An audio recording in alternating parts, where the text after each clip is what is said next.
شیر اور خرگوش۔ ایک گھنے جنگل میں ایک شیر رہا کرتا تھا۔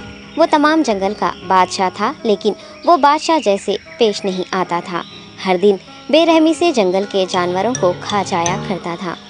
شیر کے خوف سے جنگل کے جانور چھپ جایا کرتے تھے اور خود اپنی بھوک و پیاس کو مار کر سخت مشکلات سے دوچار ہونے لگے تھے۔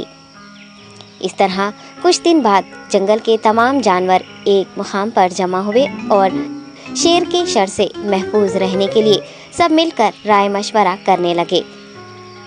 سب نے اپنی اپنی بات رکھی اور آخر میں ایک گیدڑ نے کہا، میرا خیال ہے کہ ہم روز شیر کے ہاتھوں مرنے کے بجائے ہم خود ایک بار شیر کے پاس چلے جائیں۔ اس طرح روزانہ شیر کسی ایک کو کھا لے گا اور ہم سب اپنی اپنی باری سے چلے جائیں گے اور بلا خوف و ڈر سکون سے زندگی گزاریں گے۔ گیدڑ کے مشورے پہ تمام جانور رضامند ہو گئے۔ ایک بندر نے کہا، ٹھیک ہے، تمہاری بات بالکل درست ہے۔ موت کا خوف کرنے کے بجائے اپنی باری آنے تک ہم اطمینان و سکون کی زندگی گزار سکیں گے۔ جانوروں کی بات چیت مکمل ہونے کے بعد خود گیدڑ نے شیر کے پاس جا کر یہ ساری بات بتائی۔ گیدڑ کی باتیں سننے کے بعد شیر نے کہا، میں بادشاہ ہوں، اس لیے تم سب کی بات مان رہا ہوں، لیکن ایک بات غور سے سن لو۔ اگر کسی دن مجھے جانور ملنے میں تاخیر ہو جائے تو میں خاموش نہیں بیٹھوں گا اور دوبارہ تم سب پر حملہ کرنا شروع کروں گا۔ شیر نے بڑے غصے سے یہ سب کہا۔ شیر کی باتیں سن کر گیدڑ نے سر ہلاتے ہوئے حامی بھر دی اور وہاں سے چلا گیا۔ اس دن کے بعد ایک ایک جانور بلا ناغہ اپنی اپنی باری کے مطابق شیر کے پاس جانے لگے اور شیر سکون سے اپنے پاس آنے والے جانوروں کو مار کر اپنی بھوک مٹانے لگا۔ یہ معاملہ ایسے ہی چل رہا تھا اور ایک دن شیر کے پاس جانے کی باری ایک خرگوش کی آئی۔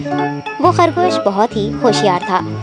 اسے شیر کے پاس جانا منظور نہیں تھا اور اس نے اپنے ساتھی جانوروں کو بے رحمی سے مارنے والے شیر کو سبق سکھانے کی ٹھان لی اور ایک اچھی تدبیر نکال کر آہستہ آہستہ شیر کی گفا کے پاس پہنچ گیا۔ تاخیر ہو جانے سے شیر کافی غصے میں تھا اور خرگوش کو دیکھ کر غصے سے کہنے لگا، میں نے تم سب کو پہلے ہی کہہ دیا تھا، دیر ہو جائے تو میں خاموش نہیں بیٹھوں گا۔ تم نے وعدہ خلافی کی ہے، اس لیے میں جنگل جا کر من چاہے جانور کا شکار کر کھا جاؤں گا۔ تب خرگوش نے شیر سے کہا، معاف کر دیجیے بادشاہ سلامت، غلطی ہو گئی اور اس کا ایک واجب سبب ہے۔ اطمینان رکھیے، میں بیان کرتا ہوں، آپ سنیے اور اس کے بعد آپ آرام سے مجھے مار کر کھا لیں۔ شیر نے پھر غصے سے کہا، وہ کیا بات ہے، جلدی بتاؤ۔ خرگوش نے کہا، بادشاہ سلامت، میں آپ کے پاس آ رہا تھا اور راستے میں مجھے ایک شیر مل گیا اور مجھے مارنے کے لیے آگے بڑھنے لگا۔ میں نے آپ کی بہادری کی بات اس شیر کے سامنے رکھی، لیکن وہ شیر آپ کے بارے میں بہت برا بھلا کہنے لگا۔ یہ سن کر میں نے غصے سے کہا، تم ہمارے جنگل کے نہیں ہو، ہمارے بادشاہ کے بارے میں ایسی باتیں مت کہو۔ یہ سن کر وہ شیر مجھ پر حملہ کرنے کے لیے تیار ہو گیا۔